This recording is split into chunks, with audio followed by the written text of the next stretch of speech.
Alors, les Congo n'a pas échoué, je commence par là. Les Congo n'a pas échoué du tout. Je commence aussi par dire que les Congo a été piégé. Ça, c'est la base de notre narratif aujourd'hui. Nous commençons par là. Les Congo a été piégé. Atinda Bakomando Naovira peuple Ezokufa. Nous allons comprendre peut-être tout au long de mon propos pourquoi est-ce qu'il est beaucoup plus prudent d'être attentif, d'observer et de voir ce qui doit arriver. Parce qu'il y a des choses qui doivent arriver. On ne se précipite pas. Dans le Congo, n'a pas échoué, ok, mais le Congo a été piégé. Nous continuons. Et donc, pendant 25 ans, pendant que le peuple cherchait des coupables internes, il est très important de saisir cette dimension des choses. Pendant que nous cherchions des coupables internes, des forces extérieures infiltraient l'armée. Il est très capital de quitter l'émotion et de nous asseoir pour comprendre notre pays. Des forces extérieures infiltraient l'armée, des forces extérieures ont infiltré le service secret, les mines, la politique et les médias. Ça, c'est notre lit, les fondamentaux sur lesquels nous allons avancer pour amener la compréhension. Donc, pendant que les Congolais s'est divisé, je ne vous apprends pas cet élément, entre Katangé, Kasaï, Nande, division entre Hutu, Luba, Tutsi, le Rwanda, lui, avançait, infiltrant nos institutions dès l'intérieur, utilisant des Congolais contre des Congolais. Et pendant que le pays espérait un changement rapide, ça c'est normal, il héritait d'un système construit pour durer, pour saboter, pour affaiblir. Ce que je vous dis là, c'est ce que Félix sait. Et moi, je vous amène ce que Félix sait. Voilà pourquoi, dans certains cas, il y a l'inactivité parce que nous savons que là, il y a un serpent. Nous savons que si on avance, il y a des scorpions. Je vous amène la conscience de Félix et surtout la conscience des grandes puissances qui ont suivi les événements qui se sont déroulés chez nous de près, de très près. Donc il y a certaines choses dont le peuple, je dirais malheureusement, n'a pas connaissance. Voilà pourquoi en tant que patriotes, en tant que Congolais, nous sommes émotionnés. Nous voulons que les choses changent tout de suite, juste après l'accord de paix de New York, alors que ça ne se passe pas comme ça. Je vais vous donner des éléments, des connaissances. Et donc, ce n'est pas une critique.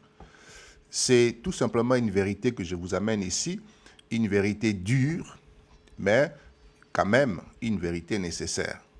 Parce qu'un peuple qui ne comprend pas, j'insiste beaucoup sur ça, un peuple qui ne comprend pas ce qui lui est arrivé ne pourra jamais savoir comment s'en sortir. Et il faut comprendre. Un pays ne tombe jamais par hasard. Uvira n'est pas tombé par hasard.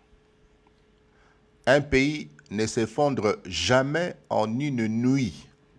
Ce n'est pas on réfléchit en une nuit et on attaque un pays, le pays tombe.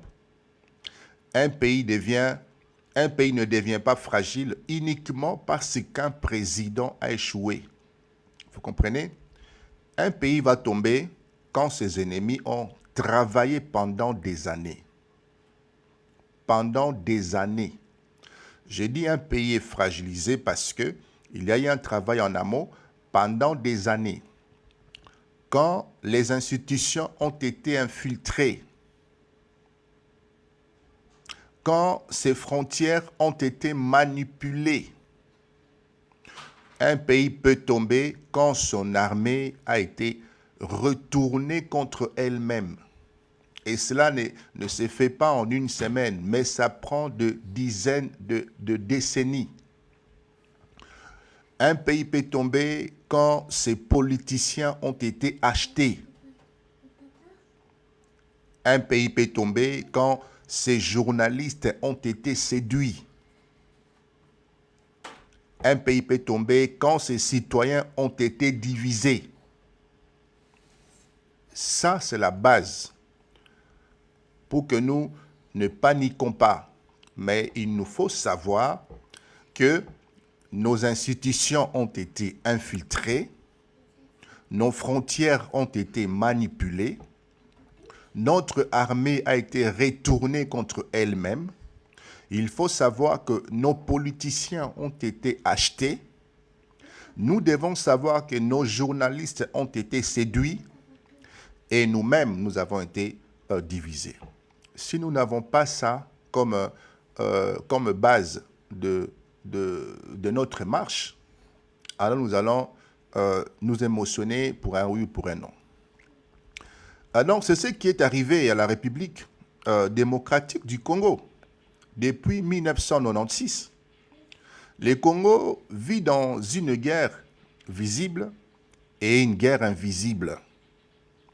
La guerre visible, ici nous avons les armes, nous avons les rebelles, nous avons des attaques, des déplacements massifs, et la guerre invisible que les communs des mortels a du mal à percevoir, c'est l'infiltration, aussi, c'est la corruption, d'accord, la manipulation médiatique et surtout la désinformation. Ça, c'est la guerre invisible dont les Congolais ont été victimes et continuent encore de l'être. Et donc, pendant 25 ans, chers amis, deux ex-rebelles, je dis pendant 25 ans, deux ex-rebelles ont été placés dans l'armée. Des agents étrangers ont dirigé nos opérations militaires. Ce que je vous dis là, Félix Tshisekedi le sait. Des réseaux économiques ont pillé nos minéraux. Pendant 25 ans, des politiciens ont protégé des puissances étrangères. Je parle bien de nos politiciens, ce sont des Congolais. Pendant 25 ans, des journalistes, je dis des journalistes, ont servi des agendas des Rwandais. Des journalistes ont été de relais de narratifs Kagame. Pendant 25 ans, des Congolais ont défendu ceux qui tuaient leurs propres frères. Ça, c'est la vérité. Donc, lorsque Tshisekedi arrive en 2019, il ne trouve pas un État à diriger. Il trouve un État désarmé. Sauf les ignorants diront que Félix a trouvé une armée en ordre, il a trouvé un pays qui n'était pas en guerre. Félix on l'a livré une RDC en forme. Sauf les ignorants parleront ainsi. Ou alors de traîtres parleront ainsi. Ou les achetés parleront ainsi. Que Félix a réussi un pays totalement en ordre. Il a trouvé un État infiltré, un État affaibli, un État saboté. Donc ce n'est pas une blâme ici. Ce n'est pas... On ne blâme pas. Mais nous voulons comprendre. Comprendre comment un pays riche peut être paralysé. Il faut comprendre pourquoi l'armée ne gagne pas. Il faut comprendre. Comprendre pourquoi les Rwandais avancent. Il faut comprendre. Il ne faut pas mettre l'émotion devant. Il faut mettre l'intelligence pour tenter de discerner de comprendre les causes véritables. OK? Comprendre pourquoi la reconstruction prendra du temps.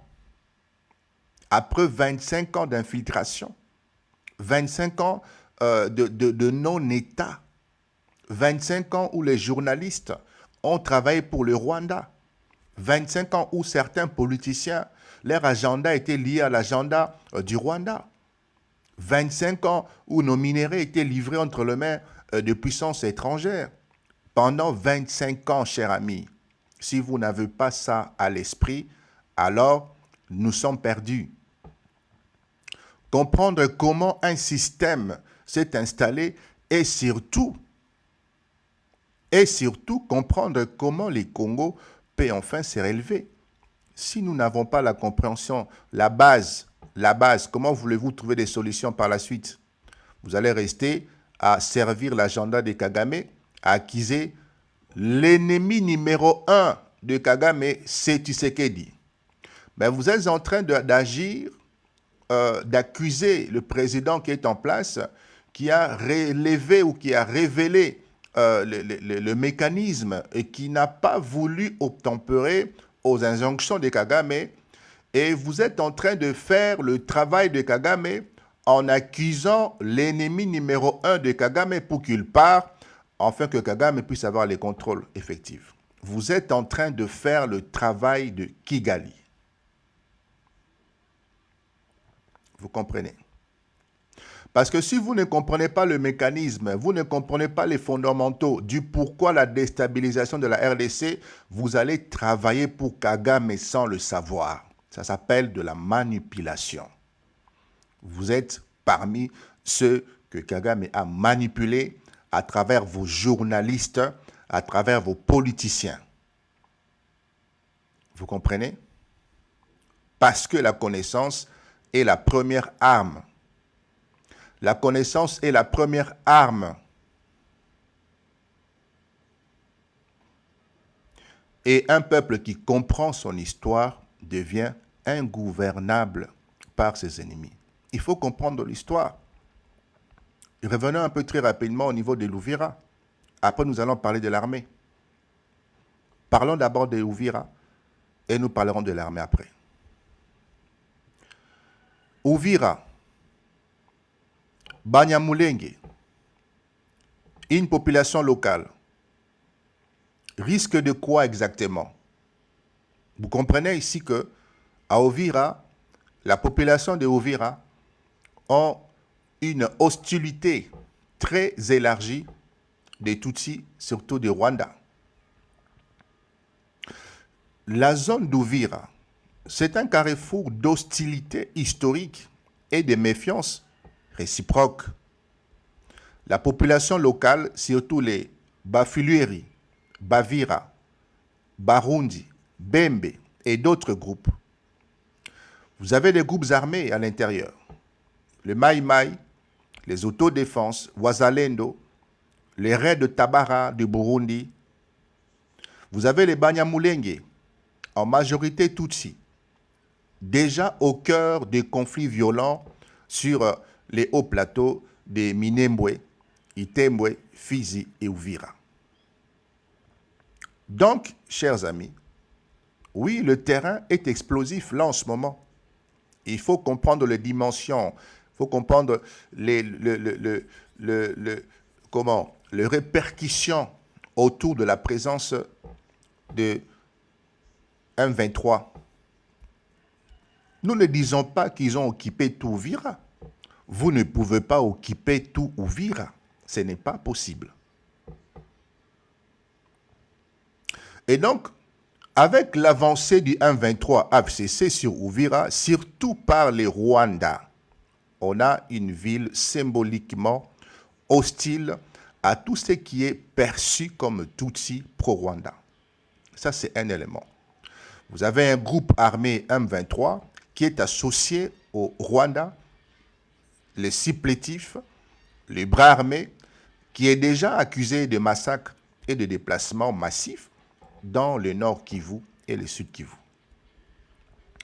Alors, qu'est-ce qui s'est passé? Vous avez de risque de répression ciblée. OK? De risque de répression ciblée. Est-ce que nous comprenons? Donc, sous le 1.23, Banyamulenge, les populations sont vues comme des ennemis parce qu'ils sont hostiles aux Tutsis. Vous avez compris, les Bafuliri, les Wazalendo, des cadres du FARDC, des autorités locales, ils risquent quoi? Ils risquent des arrestations, des disparitions, exécutions ciblées, des pillages, l'extorsion, des déplacements forcés. Et donc, deuxième élément, il y a un risque de représailles ethniques dans les zones restées sous contrôle du FARDC des Wazalendo. Il y a ce risque-là. Inversement, là où les Banyamulenge sont minoritaires et non protégés, il y a un risque d'attaque, des vengeances, des pogroms locaux. Il y a un risque de chasse aux supposés collaborateurs du 1.23. Et puis en troisième position, il y a une différence par rapport à Walikale, à Massissi, etc. À l'époque, il n'y avait pas ces niveaux d'attention internationale sur la question Tutsi 1.23 Rwanda. Il n'y avait pas trop de projecteurs, il n'y avait pas trop de caméras, on n'en parle pas énormément comme aujourd'hui. Donc aujourd'hui, la presse internationale parle clairement de soutien rwandais. La presse internationale parle clairement de centaines de civils tués, 200 000 déplacés rien que pour la nouvelle offensive. Donc, ça met une pression politique sur Kagame, sur Kinshasa et sur le 1.23. Ils savent que des massacres de masse visibles reviendra à des sanctions, des enquêtes, des blocages des accords économiques, etc. Donc oui, le risque de violences graves contre la population d'Uvira est réel, bien entendu. Mais détruire la population d'Uvira, façon nettoyage total comme ce fut le cas autrefois entre 1997 et 2003, serait très difficile à cacher dans les contextes actuels parce que vous avez des réfugiés en Burundi, vous avez des satellites qui voient tout, vous avez les ONG et nous avons les médias qui dénoncent tout. Dans les risques les plus réalistes, c'est la violence ciblée et terrorisation pour casser toute résistance locale. Ça, c'est un risque. Le retrait stratégique, parlons un peu. Prudence militaire ou alors trahison politique? Selon la compréhension, selon votre compréhension, est-ce que c'est une prudence ou alors nous avons connu une trahison comme ce fut le cas au niveau de Bukavu et dans d'autres villes qui ont été prises par la 1.23? Pourquoi est-ce qu'après 2022, nous avons connu la fin des blocages sur l'achat d'armes? Donc, le système de notification a été tout simplement démantelé.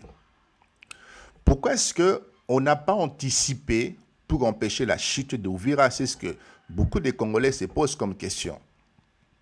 Nous avons enfin été débloqués, nous pouvons nous acheter des armes, nous avons acheté des drones, nous avons acheté des hélicoptères, etc. Et pourquoi il y a un manque d'anticipation? C'est la question que se pose la plupart des Congolais. Donc, forcément, comme on n'anticipe pas, c'est qu'il y a traîtrisme quelque part. Pourquoi ces retraits stratégiques ressemblent à une trahison, se posent les Congolais. Quelques éléments à garder en tête, chers amis. Je vous ai dit tout à l'heure que pendant 25 ans, nous avons été infiltrés au sommet de l'État en termes politiques.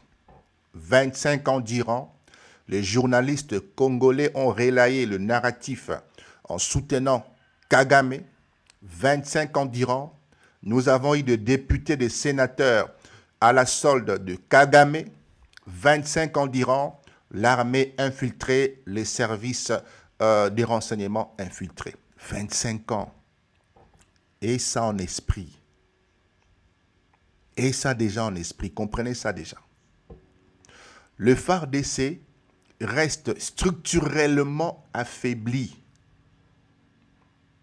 Je dis que le FARDC est structurellement affaibli. Il faut une refondation. Et la refondation, vous allez savoir que ça ne peut pas prendre 5 ans. La refondation, je donnerai des chiffres tout à l'heure. Une armée qui a été infiltrée 25 ans durant, ça demande entre 10, 15, 17 ans pour la restructuration totale, pour éliminer toute forme de moustique, d'abeille, toute forme d'infiltré. Congolais cherchent à savoir, même avec le droit d'acheter des armes, ça ne réglait pas en 2 ans.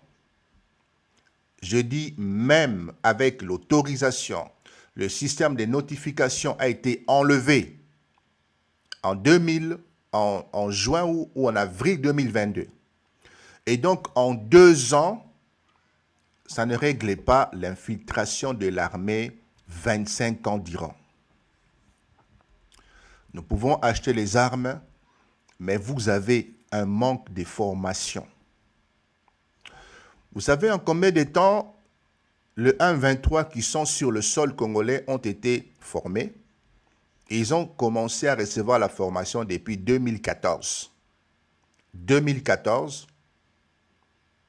ok, même 2013, mettons 2014, 2014, 2020, 6 ans. 2020, 2022, 7 ans. Ils ont eu presque 8 ans de formation. Les 1,23 que vous voyez là sur le sol congolais, ils ont eu près de 8 ans de formation. Est-ce que vous comprenez? Et pendant qu'eux étaient formés, où était la formation au niveau de la RDC? Donc en 25 ans d'infiltration, vous ne réglez pas, en 2 ans, l'infiltration de l'armée. Le manque de formation, vous ne réglez pas ces manques de formation. La logistique catastrophique, vous n'allez pas résoudre le problème de la logistique en 2 ans. Des généraux qui jouent le double jeu pendant 25 ans, vous n'allez pas démanteler l'appareil des infiltrations. La coordination avec le Burundi, Ouazalendo, etc., vous ne le réglez pas en 2 ans. Est-ce que vous comprenez? On peut avoir des armes. Nous avons acheté des armes, des Sukhoi, nous avons acheté des drones, etc. On peut avoir les armes. Mais si la chaîne de commandement est pourrie, ça ne change pas. Vous pouvez avoir toutes les armes modernes du monde. Si à l'intérieur, vous avez des pourritures, vos armes ne serviront absolument à rien. Et donc, les retraits peuvent être évidemment militaires ou alors militairement logiques. Quand vous avez compris ce que je viens de vous amener, le retrait peut être logique. Un retrait stratégique, dans le langage militaire, peut servir à éviter l'encerclement pour ne pas détruire le peu de militaires que vous avez formés. Un retrait stratégique dans les langages militaires peut servir à réduire les pertes. Je réponds à la question de notre ami Pacho. Ça fait 8 ans que Félix est au pouvoir. Il ne faut pas des armes pour commencer à restructurer. Alors, vous dites que ça fait 8 ans, mon cher ami. Si vous êtes honnête avec vous-même, vous comprendrez que Félix a repris le pouvoir en 2022. D'accord? Si vous êtes honnête, parce que je vous sais intellectuel, si vous avez l'honnêteté, si vous exprimez l'honnêteté intellectuelle, vous me direz non, c'est vrai coach, 2009, 2020, 2021, Félix ne contrôle absolument rien. Pas l'armée, pas les parlements, pas le Sénat, pas les gouvernements, pas les banques, pas les entreprises, rien du tout. Il est combattu, on l'empêche de faire des réformes, on l'a empêché de transformer le paysage politique, le paysage militaire, on l'en a empêché. Voilà pourquoi il y a eu rupture. Si vous êtes honnête, vous direz, oui, c'est vrai, Félix a tenté de faire, mais il a été empêché par l'appareil qui était détenu par le FCC. Ça, c'est être honnête. OK? Ça, c'est être honnête. Alors, les amis, nous comprenons que un retrait stratégique dans le langage militaire peut servir à éviter l'encerclement, éviter tout simplement à réduire les pertes, à se replier sur une ligne défendable ou à réorganiser les troupes. Donc, sur le papier, ce n'est pas forcément trahison, mais politiquement, l'accumulation crée un sentiment de trahison. Chaque fois, retrait stratégique, et la population peut commencer à penser que là derrière, il y a évidemment une confusion. Pour la population qui a vu Goma tomber, pour vous qui avez vu Bukavu tomber, maintenant Uvira tombe, entendre toujours la même expression, la même musique, le même refrain, retrait stratégique, donc on nous a vendu, Félix est un traître, etc., etc. Ça, c'est normal, parce que vous n'avez pas l'amour.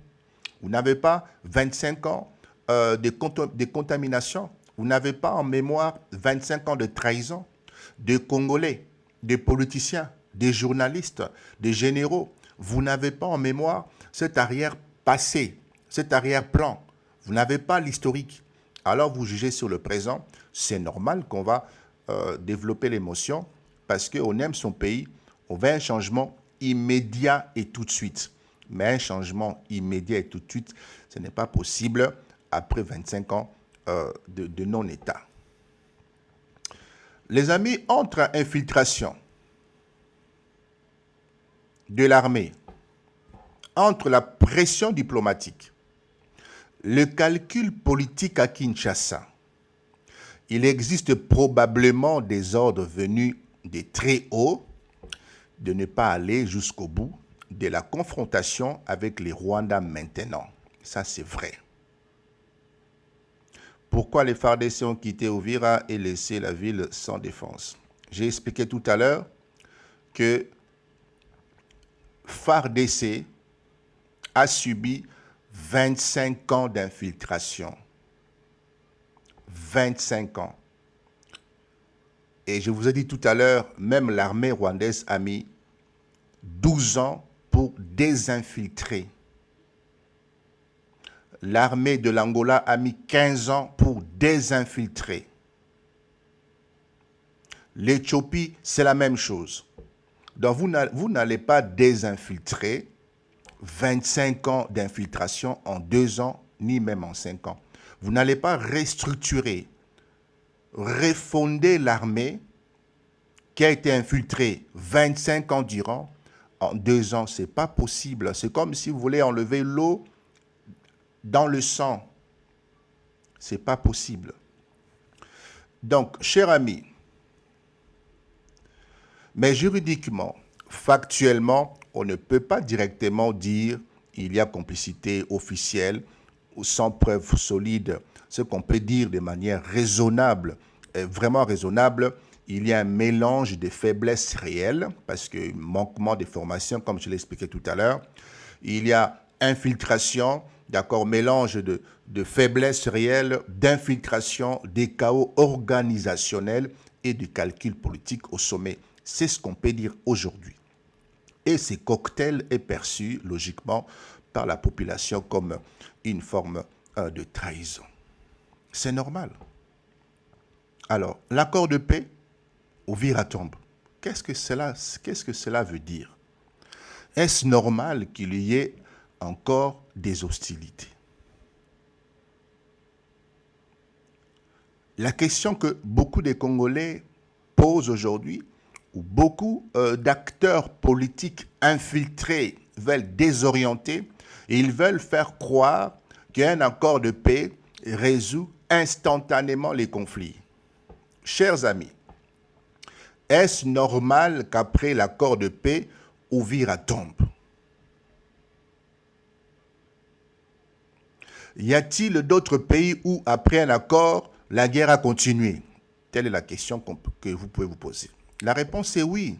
C'est même très fréquent. Donc ce n'est pas nouveau. Ce n'est pas la RDC qui ouvre cette porte. On est dans des cas classiques où paix sur papier, mais guerre sur le terrain. Il est important à rappeler une chose. Je dois vous rappeler une chose. L'accord de Washington était un accord entre la RDC, le Rwanda, avec pilier économique plus un mécanisme de sécurité. Le 1-23 n'est pas partie prenante directe de cet accord. Ça, je vous le rappelle. Résultat est que Kinshasa et Kigali signent, mais les hommes sur le terrain, donc le 1-23 et Ouazalendo, continuent de se battre. Vous comprenez? Vous avez un exemple. Exemple, vous avez le Vietnam, vous avez l'accord de paix de 73. Accord signé les États-Unis, le Nord-Vietnam et le Sud-Vietnam. On proclame la paix comme ce fut le cas les 4, mais les combats continuent jusqu'à la chute de Shango en 1975. Vous comprenez? Vous avez aussi l'accord de Bamako en 2015 au Mali. Accord de paix avec certains groupes armés. Malgré ça, la violence des djihadistes et des communautés ont continué. Vous avez également l'accord avec le FARC en 2006, en 2016 au niveau de la Colombie. C'est un accord historique qui a été signé en Colombie. Une partie des FARC ont refusé et sont devenus des FARC dissidentes et ont continué la guerre. Vous comprenez? Vous avez aussi le Sud-Soudan entre 2015 et 2018, dont la RDC n'est pas la première. Accord de paix signé, mais plusieurs factions continuent les combats, divisions internes, etc. Donc, ce que nous disons ici, c'est que ce n'est pas anormal qu'un accord entre dirigeants n'arrête pas immédiatement la guerre sur le terrain. Ce n'est pas anormal. Surtout quand un acteur majeur, ici le 1-23, n'est pas intégré réellement dans le dispositif ou ne respecte pas les engagements. C'est tout à fait normal. Et dans les cas présents ici, la chute d'Uvira, juste après la ratification de l'accord, montre la fragilité de cet accord, forcément, parce que le M23 n'étant pas intégré, ok, la fragilité de cet accord et le fait que le Rwanda M23 teste le limite. Ils sont en train de tester le limite de cet accord. Tester comment Washington va agir. Qu'est-ce que Kinshasa va faire? On est en train de tester. La question c'est, est-ce que les grandes puissances laisseront le M23 descendre vers Kalemi, Katanga, Kinshasa? Parce que j'entends des gens en ébullition, en effervescence. Les gens ont la joie que le 1-23 vont enfin, finalement, partir et défenestrer M. Félix qui est sur place. Je vous ai dit que les choses ont changé. Est-ce que c'est une affaire interne? Donc, les États-Unis ne bougeront pas. Cette affaire est une affaire interne, donc les grandes puissances ne bougeront pas. Ou bien est-ce qu'ils vont intervenir à cause de leurs intérêts économiques? Et là, c'est vous qui répondez. Est-ce que le déplacement de Uvira, Kalemi, on part vers Katanga, est-ce que ça touche ou pas aux intérêts économiques des grandes puissances?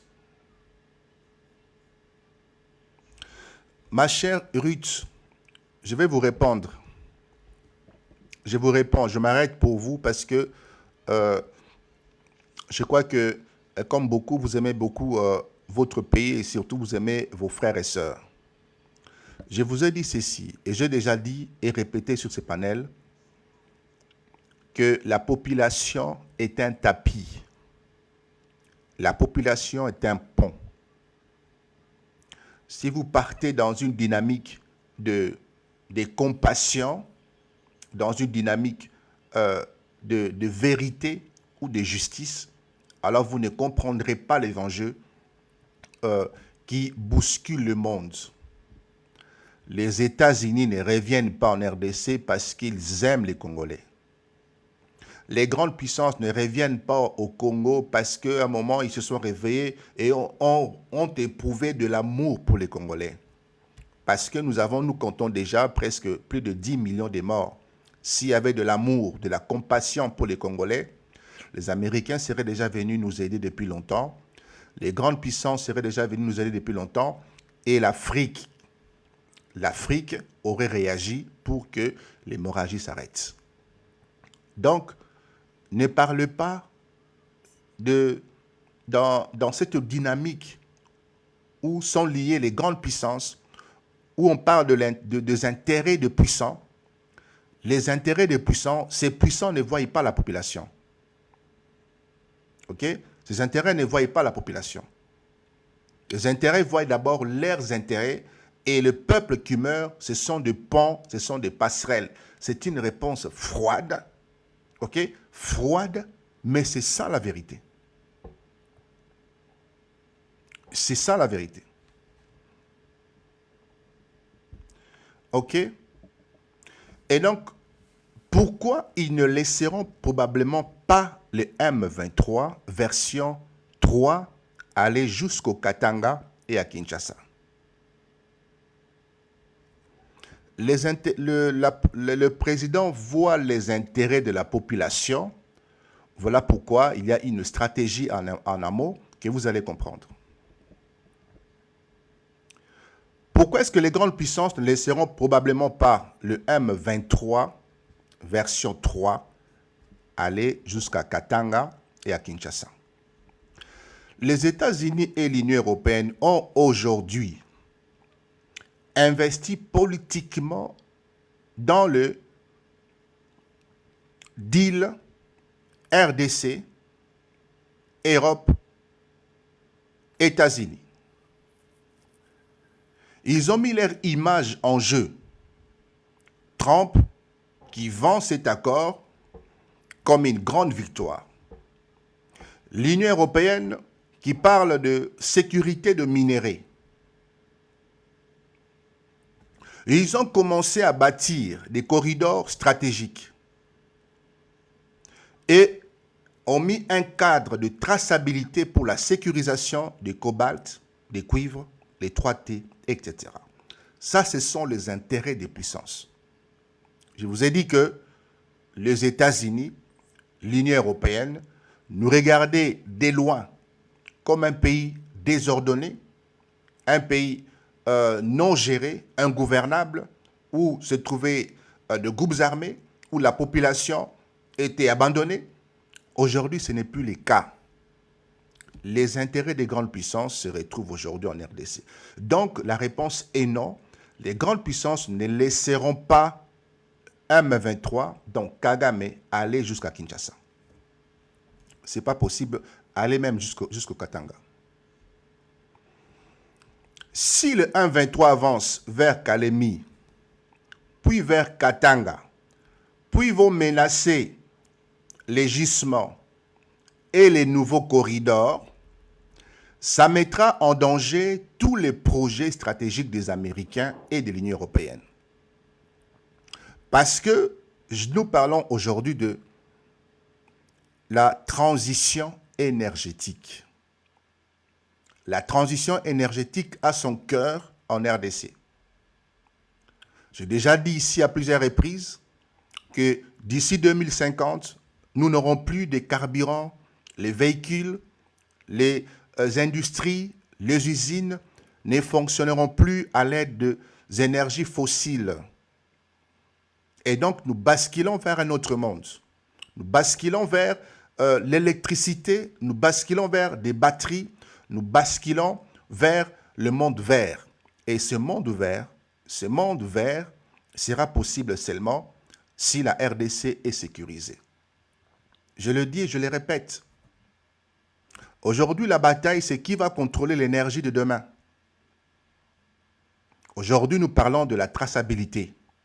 Nous parlons de la traçabilité. Nous parlons de la transition énergétique. Dans tous vos véhicules, je dis pratiquement tous vos véhicules, même vos maisons, ne seront plus chauffés à l'aide du gaz, du pétrole, mais ça sera de l'électricité, que de l'électricité. Il n'y aura plus du pétrole.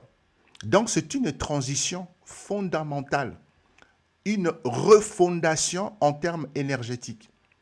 Et cette refondation n'est possible que si la RDC est sécurisée, les amis. Et donc, si le 1-23 avance vers Kalemi, puis vers Katanga, puis menace les grands gisements et le nouveau corridor, ça met en danger tous les projets stratégiques des Américains et de l'Union européenne. Ça va ridiculiser l'accord ici qu'on vient de signer. Donc, ridiculiser Trump, ok? Ridiculiser les États-Unis, ridiculiser l'Amérique. Ça crée un risque de guerre régionale, la Zambie, la Tanzanie, l'Angola, etc. Est-ce que vous comprenez ça? Ça menace leur futur investissement. Donc, logiquement, ils ont intérêt à bloquer ça. Ce n'est plus une affaire de la RDC, ce n'est plus une affaire de Félix, c'est une affaire de la Zambie, une affaire de la Tanzanie, une affaire de l'Angola, une affaire des grandes puissances, notamment les Américains et l'Union européenne, parce que nous parlons de la transition énergétique, nous parlons des corridors dont l'Angola est impliquée, nous parlons des corridors dont la Zambie est impliquée, nous parlons de la sécurité du Burundi, etc. Donc ce n'est plus une affaire liée à Félix seul, c'est une affaire qui s'est internationalisée. Si vous ne comprenez pas ça, alors vous allez vous entretuer et c'est ce que Kagame veut. Donc logiquement, ils ont intérêt à bloquer ça. Tout simplement, je crois que vous avez saisi l'élément. Alors, les amis, le Congo n'a pas échoué.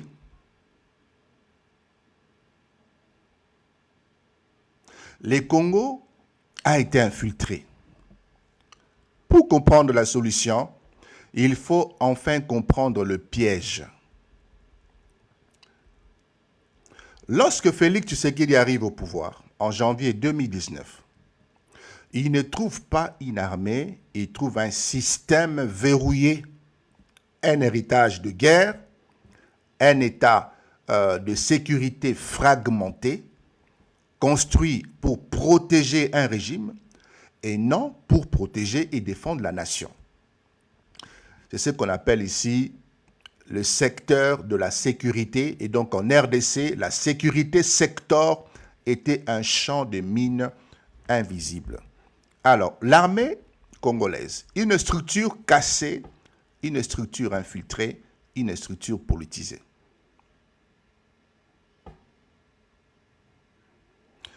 Papa, c'est pas vrai quand le Rwanda est dirigé par les États-Unis, l'Union européenne, etc.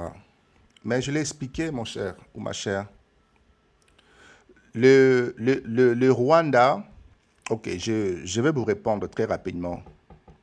Le Rwanda a été un partenaire, il est toujours un partenaire stratégique pour la sécurité de la région. Pour sécuriser la région. Le Rwanda n'a jamais été un partenaire économique. Ça veut dire que le Rwanda n'aide pas les États-Unis à la souveraineté économique. Le Rwanda est un instrument, est un outil, si vous voulez, un supplétif des États-Unis dans le but de contenir, comme le faisait Mobutu autrefois, de contenir la menace djihadiste, de contenir la percée russe. Le Rwanda n'est pas un partenaire économique. Vous comprenez? Mais c'est la différence avec la RDC aujourd'hui. La RDC est devenue un partenaire hautement stratégique parce que c'est la transition énergétique. Donc la RDC va aider les États-Unis, mais le Rwanda n'a pas aidé les États-Unis. Si vous avez ces deux dimensions, vous comprenez que la bascule ou les changements, ici c'est un changement historique. Les États-Unis ne se préoccupent pas autrefois de la RDC parce qu'il n'y avait pas la bascule. Les États-Unis aujourd'hui sont en RDC parce qu'il faut garantir ce qu'on appelle l'énergie verte. Garantir l'énergie qui va accompagner le monde. Je parle du monde entier. Les gens me diront, mais pourquoi est-ce que les États-Unis n'ont pas fait ça avant? Mais parce qu'avant, il s'agissait seulement des 3T. Dès lors, des 3T, il s'agissait de téléphones, de GSM. Il ne s'agissait pas de l'énergie. Il faut faire la différence entre l'énergie et les matières. Quand je dis matière, téléphone, GPS, satellite, informatique, etc. Faites cette différence-là. Mais aujourd'hui, nous parlons non de l'électronique, nous parlons du carburant. C'est le carburant. Et il y a eu de guerre depuis des années à cause du carburant. La guerre d'Irak, c'est le carburant. La Libye, c'est le carburant. La guerre en Ukraine, c'est le carburant. La guerre au Yémen, c'est le carburant. La guerre qui s'apprête à frapper Venezuela, c'est le carburant. Vous comprenez? La guerre qui s'apprête, la guerre contre la Russie, c'est le carburant. Donc, la guerre, c'est pour les contrôles du carburant, donc de l'énergie. Et cette énergie pour laquelle les grandes puissances se sont battues, se sont entretuées, ont massacré des peuples, ont créé des guerres par procuration, etc., ben, cette énergie va perdre sa valeur puisqu'on va basculer dans l'énergie verte, le batterie. Et l'énergie verte, pour que ça fonctionne, ça dit que la RDC, c'est le Qatar d'aujourd'hui. La RDC, c'est l'Arabie Saoudite d'aujourd'hui. La RDC, c'est la Russie d'aujourd'hui. La RDC, c'est le Venezuela d'aujourd'hui. Donc forcément, comme les États-Unis ont sécurisé le Qatar, ils ont sécurisé l'Arabie Saoudite, ils ont sécurisé la Corée du Sud, ils ont sécurisé forcément pour que cette énergie soit protégée, il faut que la RDC soit sécurisée, industrialisée. Vous comprenez? Et donc, demain, il n'y aura plus de carburant, il n'y aura plus rien, ça sera que de batterie. Voilà, on passe. Si vous ne comprenez pas ça, que nous sommes dans un tournant de l'histoire, dont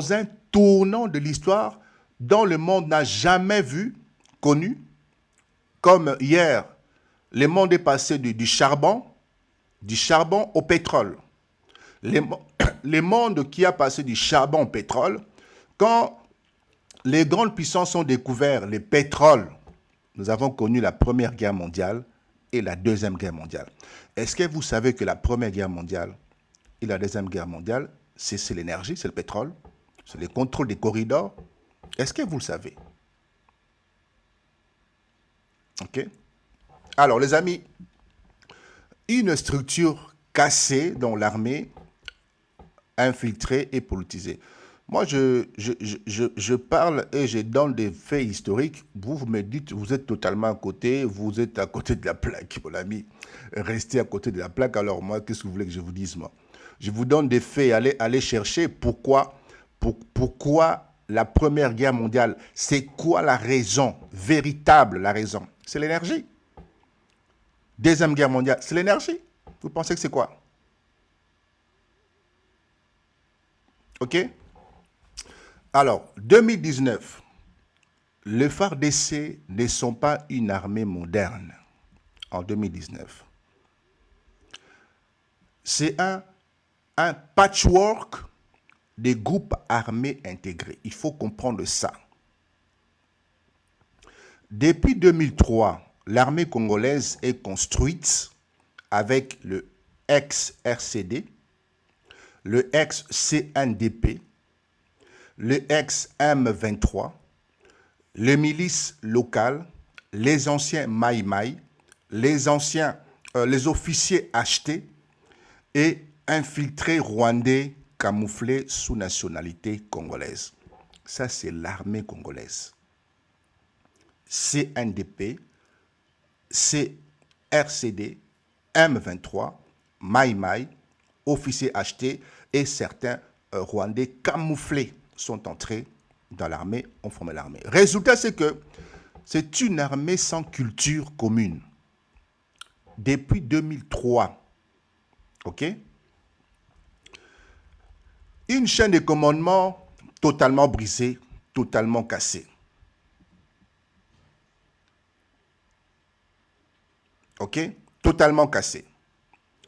Beaucoup de généraux ne doivent pas leur grade au mérite militaire, mais à la politique, à la corruption. Je parle bien de généraux, ceux qui décident sur comment l'armée ou les attaques, les replis, etc. À la politique, à la corruption, à la loyauté extérieure, donc à Kabila, Kigali et Kampala.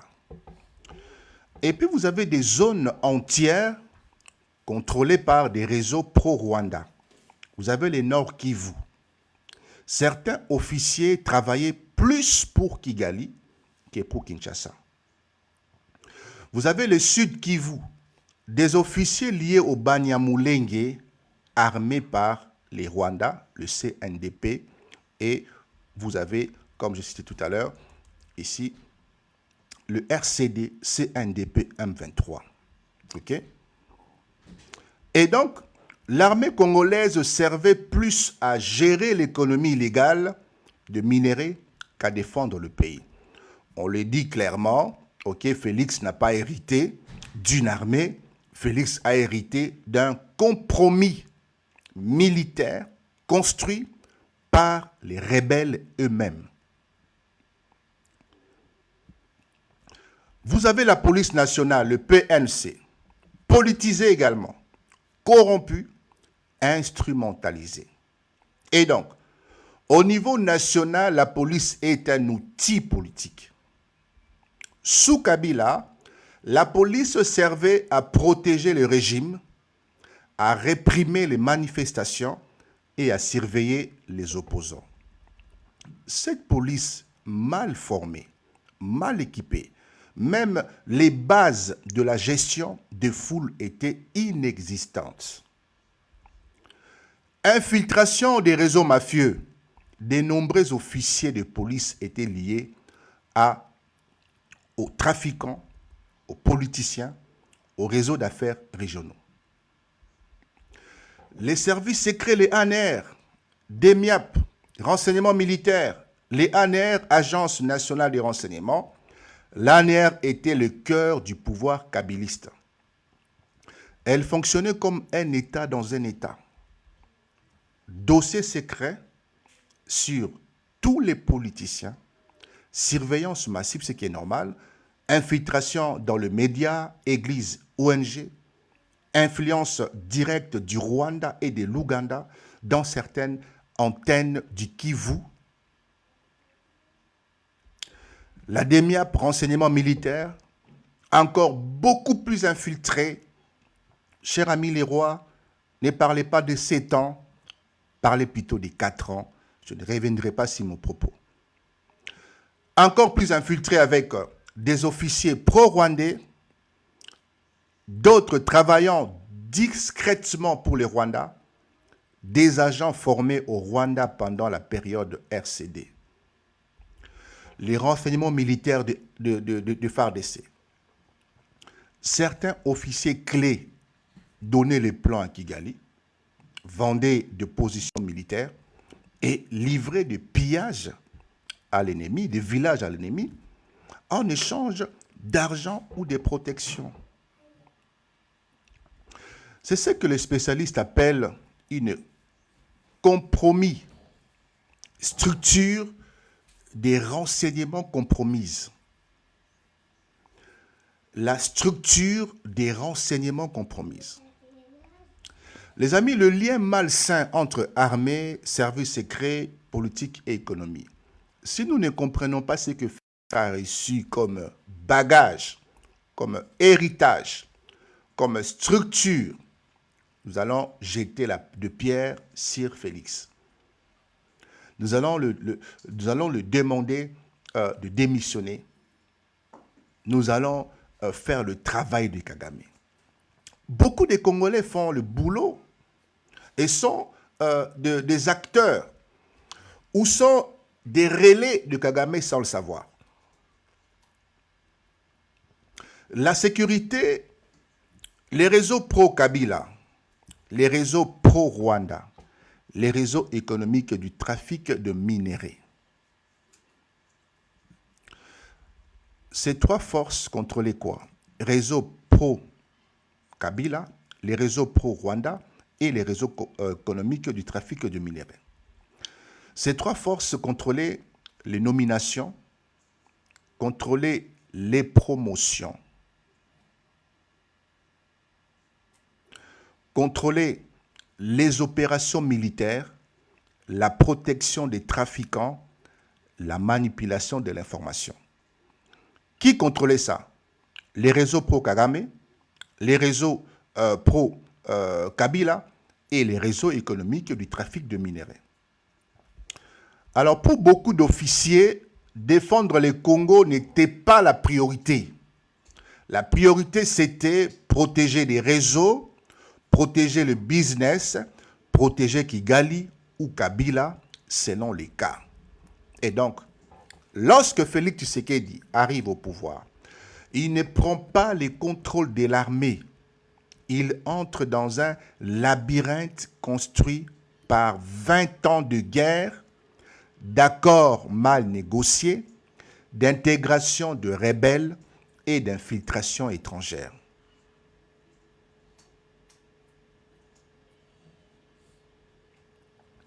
Mais je vous donne des preuves. C'est tout ce que je dis ici est documenté, mon ami Fils. C'est documenté. Moi, je vous fais une forme de condensé et pour vous permettre de vous déployer vous-même et faire des recherches. Tout ce que je vous dis là est documenté par des ONG, par l'ONU, etc. Je n'ai pas de preuves à vous apporter, puisque tout est documenté.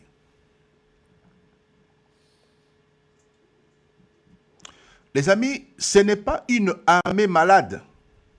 C'est une armée infectée, une armée capturée, une armée morcelée. Et pour reconstruire une armée nationale, il faut 10 à 15 ans. Partout dans le monde, c'est la règle. En RDC, c'est encore plus long parce que les infiltrations sont profondes. Vous comprenez? Sont profonds. Comment a-t-on fabriqué une armée infiltrée? Ici, nous parlons de la naissance d'une armée piégée avant même l'arrivée de Félix. Comment? L'armée congolaise n'est pas devenue infiltrée par accident, c'est le résultat des 3 guerres, de 4 accords de paix et de 20 ans de décisions politiques catastrophiques. pour comprendre l'état de l'armée congolaise en 2019, il faut remonter au commencement. Les gens me diront, mais Félix, là, depuis 7 ans, qu'est-ce qu'il a fait? Pourquoi il n'a pas réformé? Pourquoi est-ce qu'il n'a pas formé? Les amis, parce que vous ne connaissez pas. L'autre me dit que c'est un prétexte, mais vous ne le connaissez pas. Vous n'avez pas l'histoire d'autres pays. De l'Angola, connaissez-vous en combien d'années l'armée angolaise a été réformée? Connaissez-vous en combien d'années l'armée de l'Éthiopie a été réformée? Connaissez-vous en combien d'années? Est-ce que vous connaissez? Vous pensez que c'est comme une maison sale, on nettoie la maison en une journée? Vous pensez que c'est comme ça?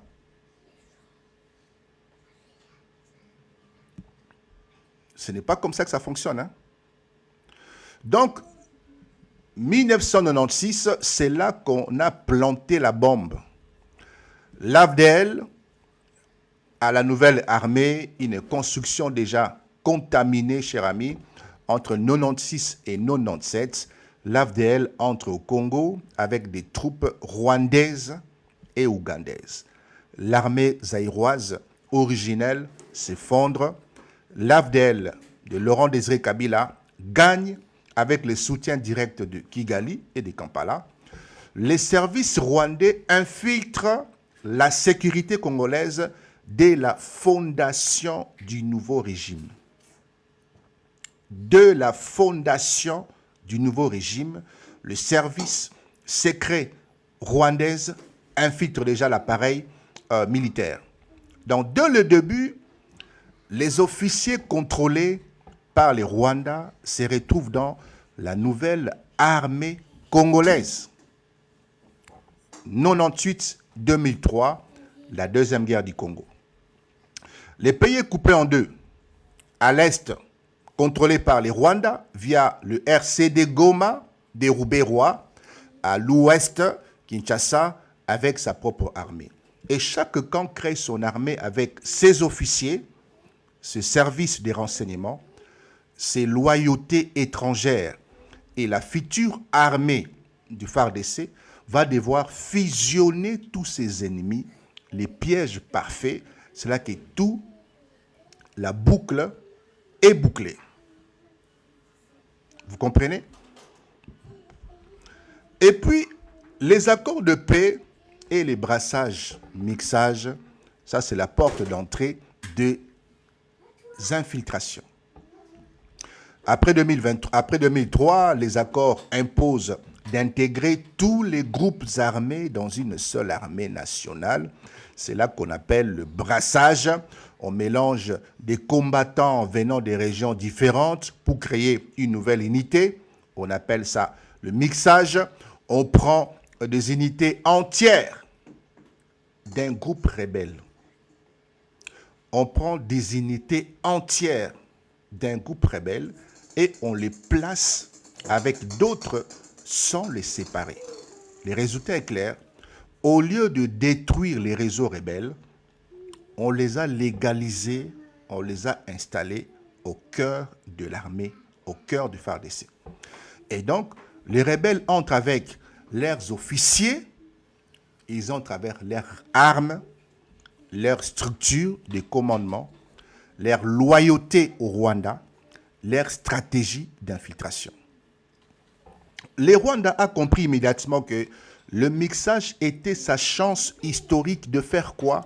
De placer des hommes, de contrôler la sécurité congolaise, de surveiller Goma, Bukavu, Rutshuru et de manipuler les opérateurs militaires futurs. Chers amis, réforme du secteur de la sécurité, c'est sur papier, c'est beau la réforme, mais objectif, c'est de reconstruire une armée nationale unie. C'était ça le projet, de former tous les ex dans des centres communs. C'était un bon projet, de créer un commandement intégré. C'était un bon projet, de contrôler les anciennes milices. Réforme du secteur de la sécurité. Mais la réalité était autre chose. Le SSR saboté, corrompu et infiltré. Les positions militaires s'est vendées. Et donc, être nommé à un poste stratégique revient à avoir accès aux terrains miniers, aux taxes illégales, à l'or et au coltan. Et des officiers du RCD ou CNDP achetaient leur position. Les rebelles entraient dans l'armée sans changer leur loyauté. Un colonel qui était pro-rwandais, pro-Rwanda, restait pro-Rwanda, dans le brassage, le mixage, il ne devenait pas soudain patriote pour défendre les frontières congolaises. Il restait pro-rwandais. Les Rwandais surveillaient évidemment les Congos de l'intérieur. Pourquoi?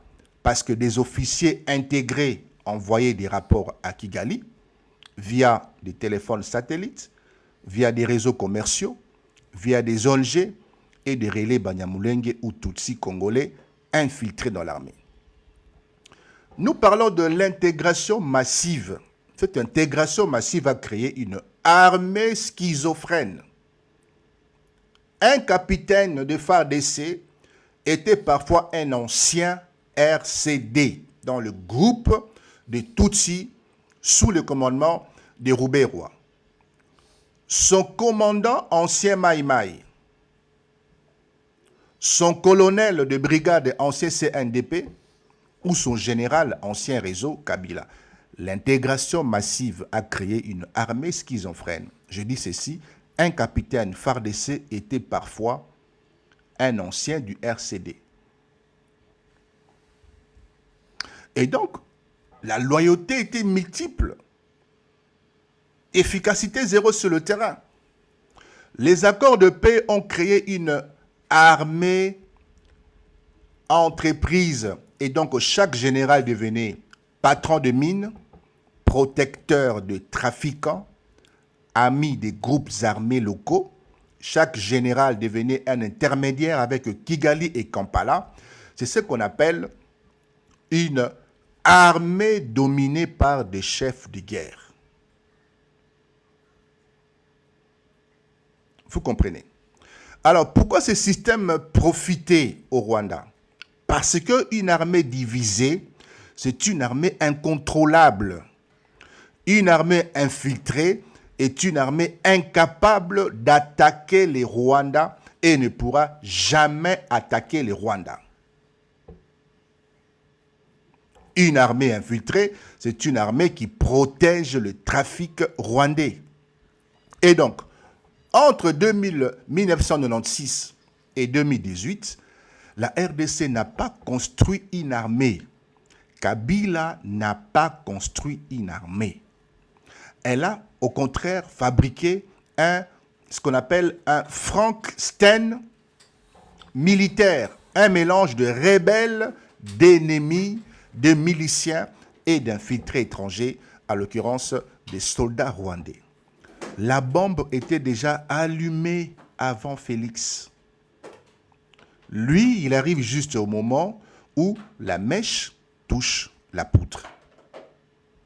Et donc, et maintenant, pour comprendre la profondeur de l'infiltration, nous devons regarder les chiffres exacts. Combien est-il? Combien des rebelles sont entrés dans l'armée? Combien sont restés fidèles au Rwanda? Combien sont rebelles encore aujourd'hui? Donc ici, il est question de voir les chiffres et connaître pour que vous ayez la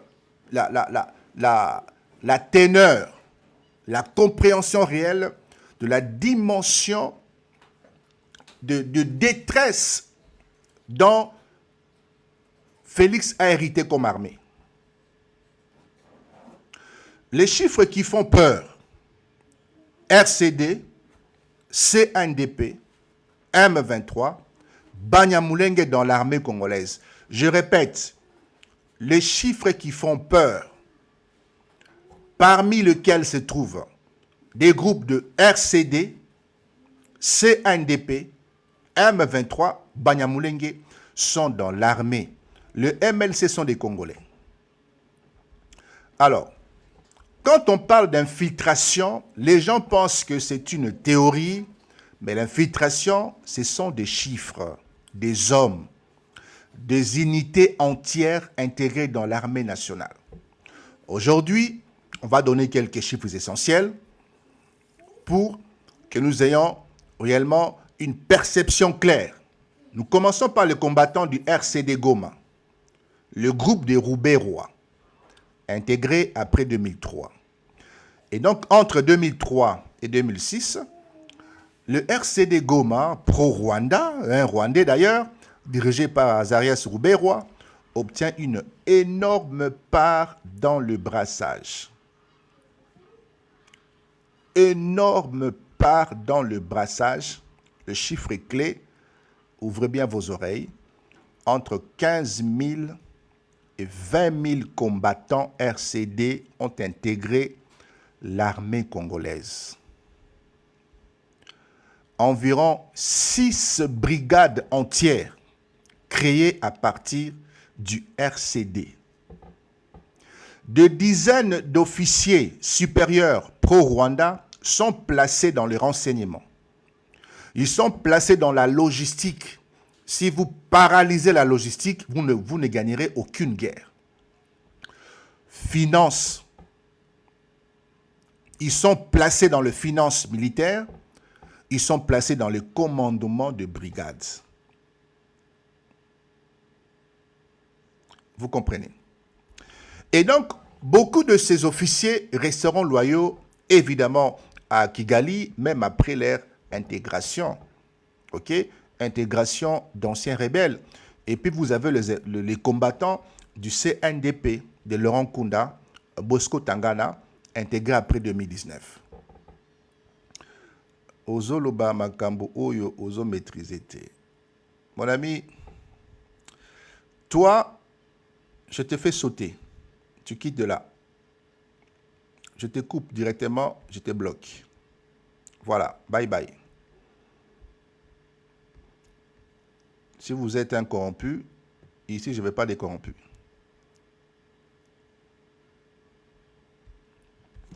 Alors, les combattants du CNDP, de Laurent Kunda, Bosco Tangana, intégrés après 2009. L'accord du 23 mars marque la plus grande infiltration officielle de l'histoire militaire congolaise. La plus grande infiltration officielle de l'histoire militaire congolaise. Le CNDP intégré dans le FARDC 6 000 à 7 000 hommes, des unités entières, souvent sans le séparer, des officiers très liés au Rwanda. Les postes clés qu'ils vont obtenir dans cette infiltration, des postes de commandement du Nord Kivu, commandement du Sud Kivu, dans les renseignements militaires régionaux et dans des opérations dans Uchiru, Rushiru, Masisi et Walikale. Et donc, à partir de 2009, de nombreux analystes disent ceci. Les Rwandais n'ont plus besoin d'attaquer le Congo dès l'extérieur. Les Rwandais contrôlent déjà l'armée de l'intérieur. Et puis, vous avez les combattants du 1-23 entre 2012 et 2013. Ils sont intégrés, démobilisés et réinfiltrés de nouveau. Le 1-23 est un recyclage du CNDP, je ne vous l'apprends pas. Lorsque le 1-23 est vaincu en 2013, 3 catégories apparaissent. Entrée dans le FARDC, environ 800 à 1200 combattants intégrés silencieusement, sans que la population le sache. Les gens ont cru qu'ils ont été chassés, ils ont été vaincus, mais silencieusement, Kabila a fait intégrer entre 800 et 1200 combattants, silencieusement les amis, dans l'unité des renseignements, dans la police militaire, dans le bataillon au niveau de la logistique, dans les commandements secondaires. Et donc, regroupés dans des camps au Rwanda et en Ouganda, une partie a été intégrée, je vous ai dit entre 800 et 1200, et une grande partie sont restés en Ouganda et au Rwanda. Entre 1500 et 1800 combattants sont restés là-bas. Et donc, ce sont ces 1500 à 1800 et d'autres qui ont été recrutés qui vont revenir en 2022. Et je vous ai dit que ces gens-là qui ont traversé la frontière et ont reçu une formation de près de 10 ans, ce sont eux qui reviendront en 2022 dans la nouvelle version du M23. Et donc, les cadres et les officiers supérieurs restés sous contrôle rwandais, au moins 80 officiers. Le Rwanda a gardé une armée dormante en réserve pendant 10 ans. Pendant 10 ans, cette armée était formée au Rwanda, formée en Ouganda. Ceux qui sont revenus en 2022 ont eu une formation de près de 10 ans. Je vous dis formation. Pendant que l'armée congolaise n'était pas formée, pendant que l'armée congolaise était indisciplinée, pendant que l'armée congolaise était abandonnée, pas de salaire, rien du tout. Et pendant ces temps-là, tout un groupe, plus de 3000 étaient en formation pendant 10 ans. Les amis, alors combien de Banyamulenge dans le FARDC? Parce que Banyamulenge ont trahi aussi, disons les choses. Très important pour comprendre la dynamique du Sud Kivu. Entre 2000 et 3000 Banyamulenge ont intégré l'armée entre 2003 et 2018. OK? Et 2018. Ils n'étaient pas tous pro-Rwanda, il faut le dire, mais beaucoup avaient été formés au Rwanda. Certains étaient dans des réseaux d'influence autour du général Mudakumura ou du général Rutanina, de lien historique.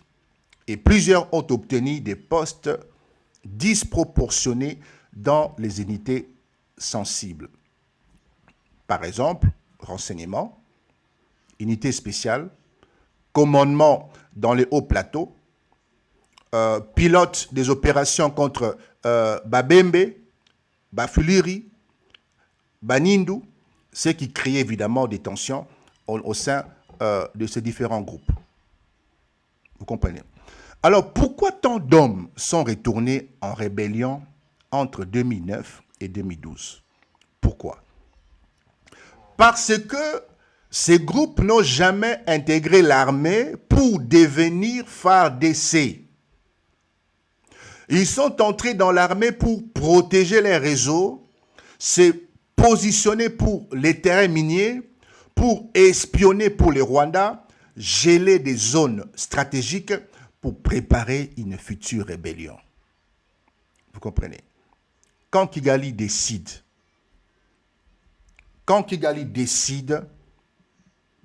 2009, le CNDP se fracture, c'est la naissance du M23. Quand Kigali décide, 2012, c'est le M23 qui reviennent, attaque des Goma.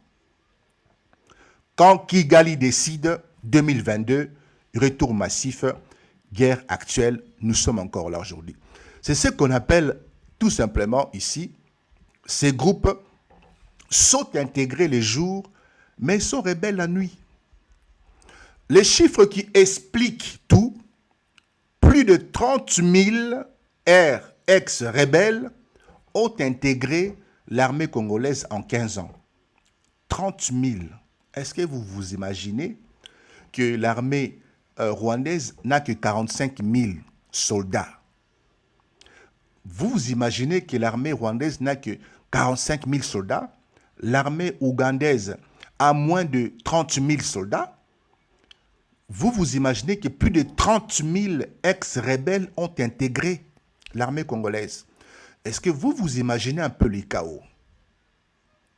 Et donc, entre 2003 et 2018, entre 30 000 et 40 000 rebelles sont entrés dans l'armée congolaise. Ces chiffres comprennent le RCD Rwanda, le CNDP Rwanda, le 1-23 Rwanda, Banyamulenge armée Rwanda et le milice d'hiver, notamment le Maï Maï. Donc c'est un demi-corps d'armée construit avec les anciens ennemis du Congo. Ils sont là. Ils sont là. Et donc pour désinfiltrer, cela prend 10 à 15 ans, les amis. Il ne faut pas rire avec ça. Il faut pas vous amuser avec ça.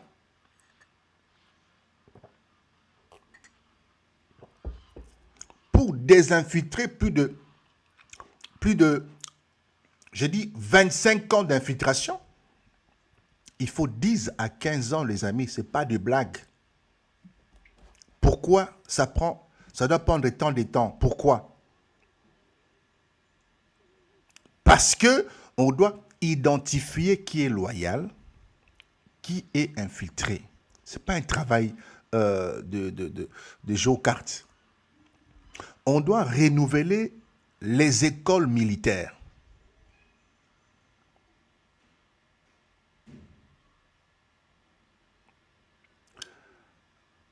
Le président aurait invité le 1-23 à Kin. Bon, tout ça, le président n'a invité personne. On parlera de ça, c'est un gros dossier. On doit reconstruire une culture patriotique. On doit purger progressivement, sinon ça sera un coup d'État. Vous comprenez? Et donc, ça prend entre 10 et 15 ans, les amis. 10 et 15 ans, pourquoi? Identifier qui est loyal, qui est infiltré, renouveler les écoles militaires, reconstruire une culture patriotique et purger progressivement, sinon vous allez avoir un coup d'État. Dans d'autres pays, par exemple la Sierra Leone, Libéria, la Côte d'Ivoire, la Colombie, la procédure a pris entre 10 et 15 ans pour désinfiltrer totalement l'armée. Et vous me dites que ça fait 7 ans qu'il est là. Vous me dites que ça fait 7 ans, alors que si vous calculez très bien, ça ne fait que 4 ans. Parce qu'entre 2018, 19, 20 et 21, il n'avait pas le pouvoir, il était bloqué de partout. Il n'avait pas le pouvoir. Dites que ça fait 4 ans, là oui, mais ça fait 4 ans. Comment voulez-vous désinfiltrer plus de 25 ans d'infiltration en 4 ans? Les amis, soient incohérents. Donc en RDC, la difficulté est 5 fois plus que dans d'autres pays. Pourquoi? Parce qu'il y a infiltration étrangère directe, il y a des intérêts miniers, il y a des réseaux kabylistes toujours actifs, il y a des guerres continues à l'Est.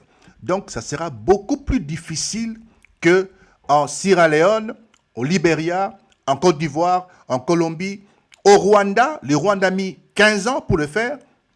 Et l'Angola a mis 12 ans. Donc ce n'est pas aussi facile que ça. Donc les chiffres ne mentent pas, les amis. L'armée congolaise n'est pas faible par fatalité.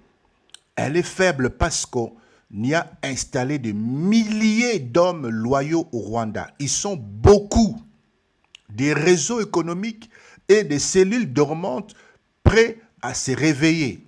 Donc comprendre ces chiffres, c'est comprendre pourquoi 11 ans après la première rébellion du 1-23, 20 ans après l'intégration du RCD, la RDC continue de payer un prix énorme. Je dis entre 10 et 15 ans, et Félix a les manettes, cher ami Saint-Laurent, depuis fin 2021. Parce qu'il a tenté de réformer l'armée, il a tenté de réformer l'appareil de l'État. Comme il n'avait pas l'armée, il n'avait pas le Parlement, il n'avait pas le Sénat, il n'avait pas les gouverneurs, il n'avait même pas les entreprises, et donc il était bloqué. C'est la raison pour laquelle il y a une fracture. Parce qu'ils ne pouvaient pas réformer. Parce que les réformes, le loi s'est voté au Parlement et le Parlement s'asseyait sur toute forme de réforme que Félix devait mettre en place concernant l'armée, etc. Donc, ne parlez pas de 7 ans. Comprenez que ce n'est pas 7 ans. Pourquoi vous dites 7 ans? Ne parlez pas de 7 ans.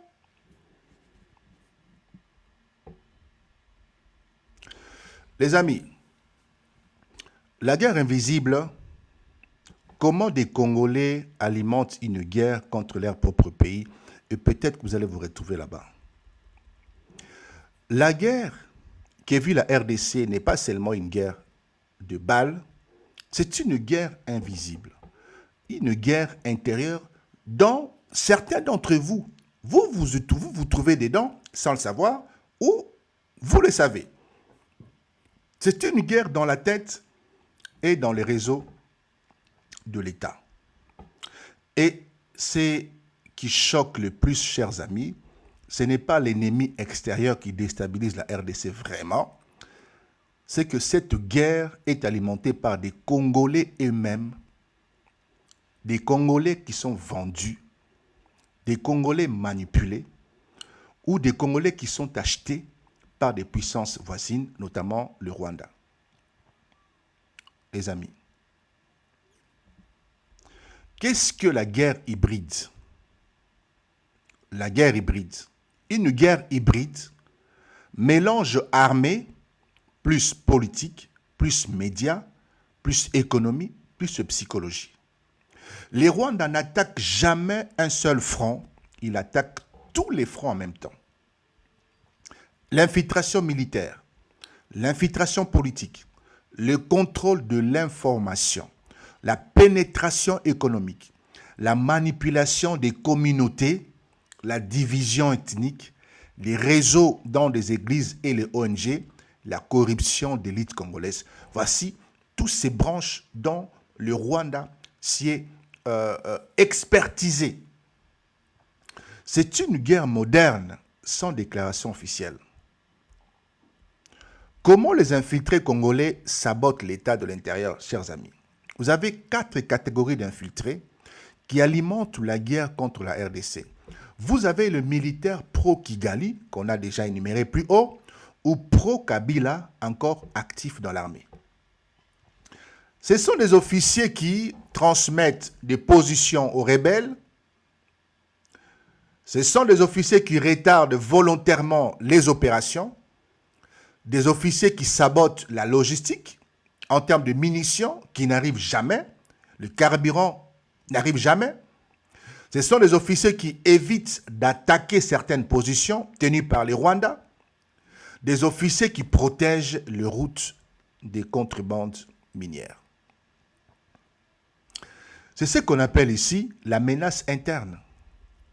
Vous avez les agents des renseignements compromis et certains agents de l'ANR, de la DEMIAP. Les renseignements militaires ont été recrutés par des réseaux extérieurs.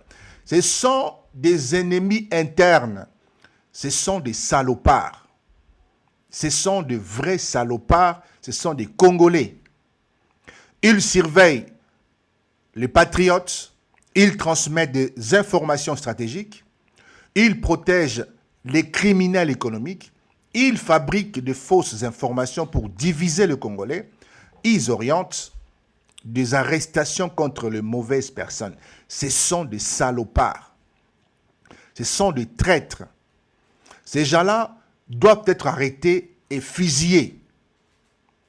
Parce que c'est eux qui tuent le pays. En Chine, ils sont arrêtés, ils sont fusillés. En Russie, en Ukraine, ils sont arrêtés et fusillés. Ce sont des Congolais. Ils servent une stratégie pour empêcher la RDC d'avoir un État fort. Ce sont des Congolais qui font ça. Vous avez également les politiciens et hauts fonctionnaires dépendants des réseaux anciens. Certains politiciens sont compromis car ils ont été mis en place par l'ancien système, donc par Kabila. il reste lié, fidèle à Kabila. Vous comprenez? Certains politiciens sont compromis car ils ont bénéficié de trafic de minerais, ils ont été financés par Kigali ou Kampala, ils ont peur que les réformes de Félix les exposent et ils ont des affaires personnelles liées aux minerais de guerre. Ces gens-là, ce sont de traîtres de la nation. Ils ne veulent pas les décollage de la RDC, que la RDC reste faible, affaiblie pour leurs propres intérêts. Ce ne sont pas des patriotes, ce sont des traîtres. Vous comprenez? Ils jouent un rôle clé, retarder toutes les réformes de sécurité, attaquer les réformes patriotiques et empêcher une armée nationale forte. Vous avez également des journalistes, des youtubeurs, des communicants pro-Kigali, de tiktokers. C'est le front médiatique de la guerre hybride. Ils utilisent les plateformes pour minimiser le crime du Rwanda. Ils minimisent le crime du M23 en disant que c'est un mal nécessaire. Ils utilisent les plateformes pour présenter Kagame comme un homme fort, pour accuser l'armée congolaise d'incompétence. Ils utilisent des plateformes pour fabriquer de fausses informations, pour décourager le peuple. Vous découragez vous. Pour diviser les Congolais, Katanga, Kasaï, Kivu, Est, tribalisme, etc. Ils utilisent les réseaux sociaux pour ridiculiser la souveraineté congolaise et défendre le M23 avec un langage subtil. Est-ce que vous comprenez? Et donc, dans une guerre moderne, celui qui contrôle le récit contrôle la perception du peuple. Pourquoi les Congolais défendent Kagame? 4 raisons principales. L'argent et les médias. Kigali Finance, des fois je tombe sur de live TikTok où j'entends de personnes en train de défendre la position de Kagame. Est-ce que c'est Kagame qui empêche de faire ça? Est-ce que c'est Kagame qui empêche de faire ça? Est-ce que c'est Kagame? Mais mes amis, condamnez d'abord Kagame pour commencer. Est-ce que c'est Kagame qui empêche l'armée congolaise de combattre? Est-ce que c'est Kagame qui dit qu'il faut faire des retraits stratégiques? Est-ce que c'est Kagame? Mon Dieu, quelle ignorance!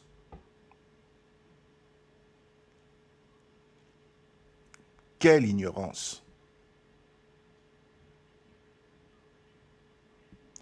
L'argent et les médias, et donc Kigali finance les Facebook, les pages Facebook.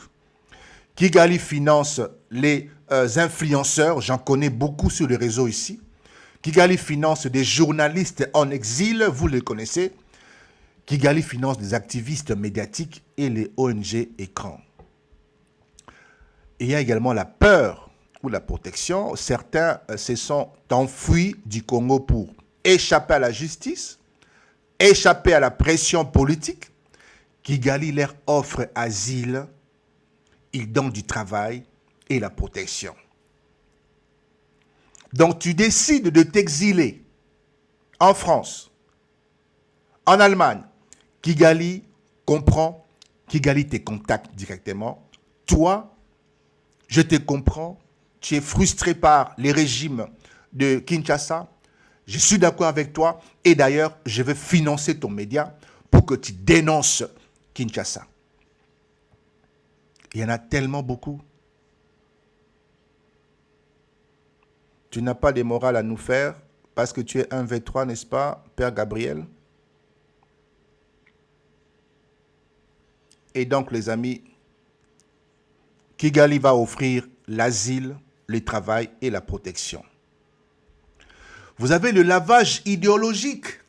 Certains intellectuels congolais ont été séduits par les discours, la modernité rwandaise, la discipline rwandaise ou l'exemple africain, mais ils omettent volontairement, ils mettent de côté volontairement le massacre, le pillage, les violences du Congo, les rôles du Rwanda dans les rébellions.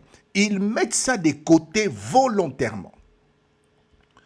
Vous avez le tribalisme politique et la manipulation dedans. Le Rwanda exploite aussi les divisions ethniques. Katanga, Kasai, Ema, Lendu, Nande, Hutu, Banyamulenge, Bafuliri. Quand un peuple est divisé, il ne voit plus l'agresseur extérieur. Ok? Il ne voit plus l'agresseur extérieur. C'est ce que les experts appellent diviser pour régner. Pourquoi est-ce que désinfiltrer ce système est un travail de 10 à 15 ans? Parce que la guerre invisible a créé des réseaux puissants.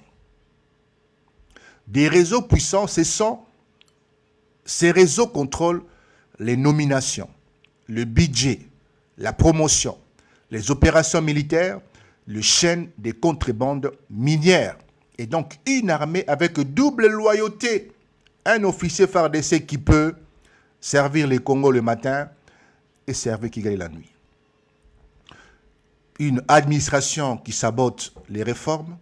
Chaque réforme de Félix touche des intérêts, des financiers, des intérêts militaires, des intérêts politiques, des intérêts étrangers. Une population totalement manipulée et en permanence, quand le peuple est confus, la réforme est impossible, cher ami.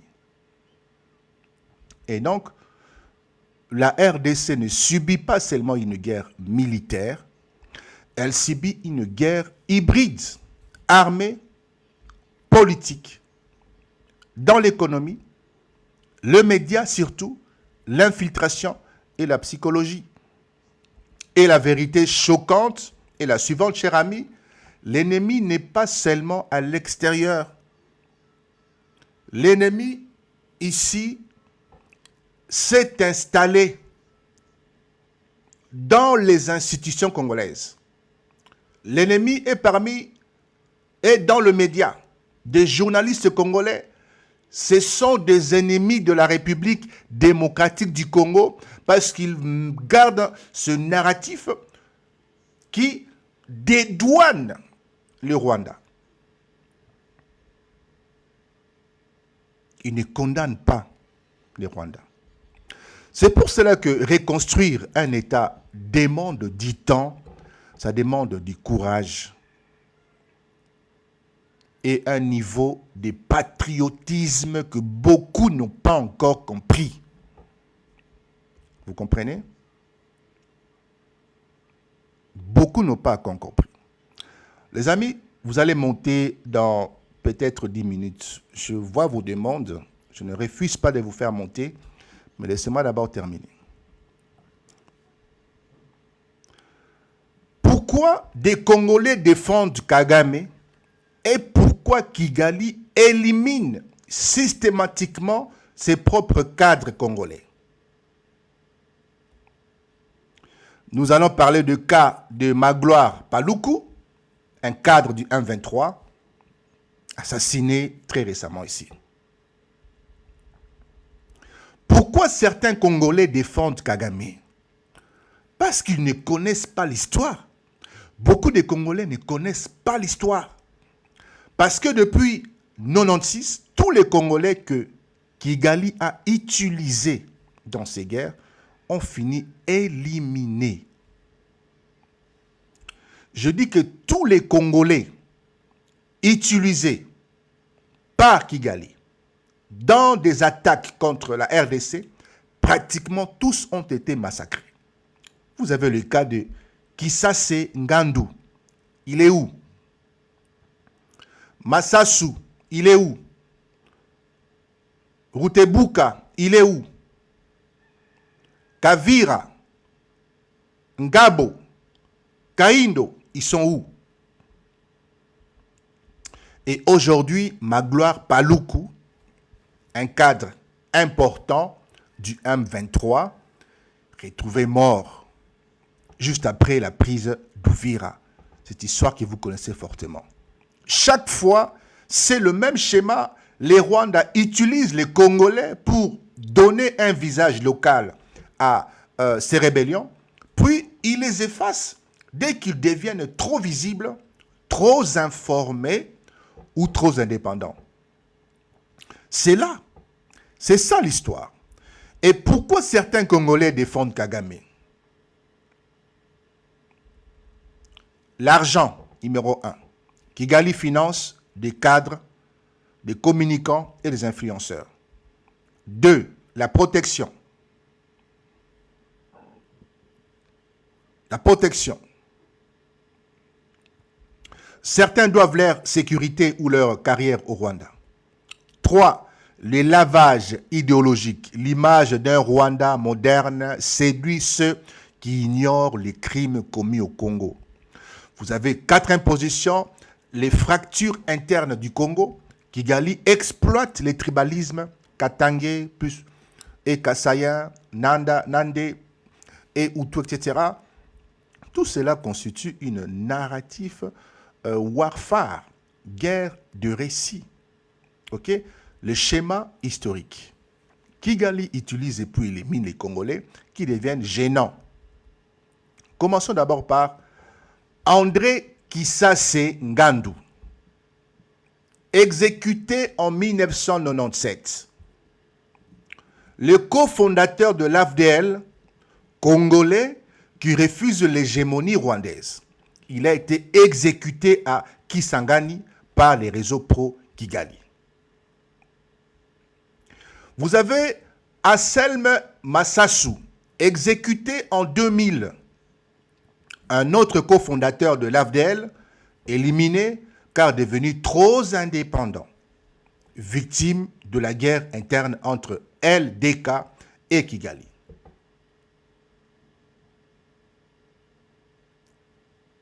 Vous comprenez? Vous avez le député Rutebuka, assassiné dans les zones RCD en 2000. Il critiquait la domination rwandaise. Il a été tué dans une zone contrôlée par Kigali. Vous avez également le colonel Kavira, tué par le RCD Goma, congolais qui n'obéissait plus aux ordres du Rwanda. Il a été exécuté. Vous avez le commandant Ngabo, exécuté par le CNDP. Pourquoi? Il devenait trop influent dans la branche congolaise du CNDP, éliminé pour consolider les contrôles rwandais. Vous avez aussi le capitaine Kaindo, exécuté par le M23 entre 2012 et 2013. Pourquoi? Mentionné dans les rapports de la MONUSCO, il a été tué pour avoir contesté la hiérarchie rwandaise. Indiscipline et donc élimination. Vous avez aussi aujourd'hui Magloire Paluku, cadre important du M23, assassiné. Qui était-il? Vous le connaissez, un Congolais, occupant un poste important au sein du M23. Utilisé par les Rwandais pour donner un visage national au mouvement, au même titre que Nanga, en contact direct avec les structures des commandements, informés des opérations secrètes, des infiltrations et des plans militaires. Alors pourquoi l'éliminer? Parce que dans une guerre hybride, un cadre congolais devient rapidement un témoin dangereux. Un cadre congolais devient rapidement un relais trop influent. Un cadre congolais est un homme capable de négocier pour le Congo. Un cadre congolais est un Congolais difficile à contrôler. Et donc le timing est crucial, très clair. Il est tué juste après la prise d'Uvira, moment où Kigali entame une nouvelle phase militaire. C'est exactement la signature de service secret rwandais. On élimine un cadre congolais au moment où il devient un risque pour l'opération. Tout simplement. Ce que cela prouve est que un Congolais dans le M23 n'est pas un chef. Nanga n'est pas un chef. Un Congolais dans le 1-23 n'est pas un partenaire. Un Congolais dans le 1-23 est un outil stratégique et un outil, ça se remplace. Vous comprenez? Un outil, une tournevis, un couteau, une pince, ça se remplace. Et donc, pourquoi Kigali élimine ces cadres congolais? Vous avez 3 raisons simples et constantes depuis 25 ans. Ils savent trop de choses, route d'armes, le soutien direct rwandais, l'infiltration dans les FARDC, ils savent tout ça. Donc, c'est trop d'informations, il faut à Koufa.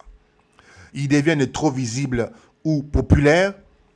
Kigali ne veut jamais d'un Congolais charismatique capable de rassembler. Vous allez monter dans 5 minutes. Ils peuvent basculer dans le patriotisme quand un Congolais commence à réfléchir comme un Congolais. Kigali l'élimine. Donc pour les Congolais pro-Kagame, sur les réseaux, ils ne comprennent rien à ces dangers. Ils ne comprennent rien. Pourquoi? Parce qu'ils ignorent l'histoire du Congo. Ils ne connaissent pas la purge ou les purges internes. La purge des Congolais en interne. Ils ne comprennent pas la guerre hybride. Les Congolais ne comprennent pas ces choses-là. Ils se fient à l'image publicitaire du Rwanda. Ils pensent naïvement que Kigali valorise les Congolais. L'histoire montre que Kigali élimine ses propres alliés congolais dès qu'ils ne servent plus aux intérêts, évidemment, congolais. Les amis, vous voulez interagir, d'accord? Je m'arrête là. On va continuer demain, puisque nous n'avons pas fini ce masterclass.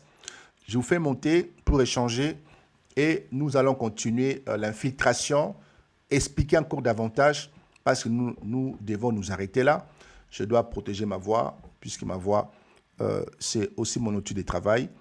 Et donc, si vous voulez interagir, je vous fais monter pour 1 heure, 1h30 maximum, puisque je dois travailler à 17h30 avec ma voix. OK? Donc, je ne veux pas trop détruire mon outil de travail. Alors, les amis, vous pouvez monter. Faites votre demande alors, s'il vous plaît.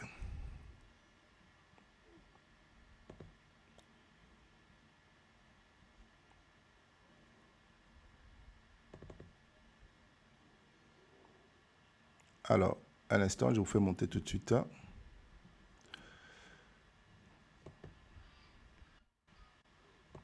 Alors, ce que je vous demande à vous qui allez monter, ne parlez avec de faits historiques. Ne me parlez avec de faits historiques. Ne me Et je veux détruire les narratifs qui poussent les Congolais à être de moutons. Donc, je veux que les Congolais, en tout cas, qui me suivent, comprennent les enjeux géostratégiques, les enjeux géopolitiques. Voilà un peu mon objectif. Alors, bonjour camarade Congo Futur Général, bonjour Isaac Moukadiloua, et bonjour là où il n'y a pas de nom. Congo Futur, je vous en prie, allez-y.